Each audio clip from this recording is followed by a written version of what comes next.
বন্ধুগণ, অনেকদিন পর আজ আবার আসলাম তোমাদের সাথে একটা আইসক্রিম আঁকাবো। কোন আইসক্রিম?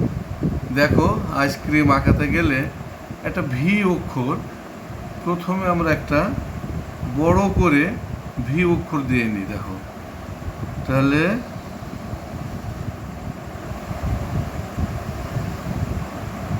ভি অক্ষরটা আমরা ভি অক্ষর করে দিলাম, তাই না? করে নেওয়ার পর এখান থেকে আমরা একটু ভাঙা অবস্থা করলাম।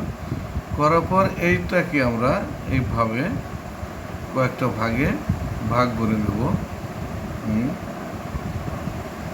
এই দেখো, এই ভাগ করে নেওয়ার পর এইখান থেকে আবার একটু এইভাবে একটু করে নেব, যাতে করে এইটা একেবারে পুরো ভিড়টা যাতে না থাকে।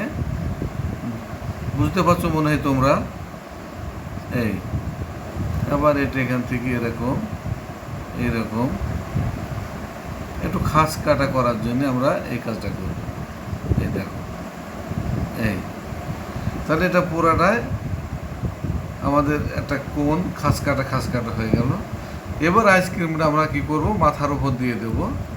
এইটা একটু এইখান থেকে এরকম গোল করে এই জায়গায় একটু আমরা বাড়তি করে দেবো, এর জন্য যে অনেক সময় আইসক্রিম একটু বাড়ি থাকে।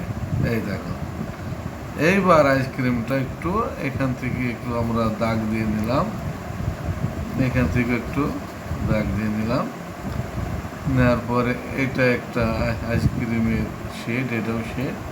এখন আইসক্রিমের মাথার উপর আবার কিছু বাদাম দেওয়া থাকে। দেখেছো কত সুন্দরভাবে একটা আইসক্রিম হয়ে গেল। তো আশা করি তোমরা শিখে নিয়েছো।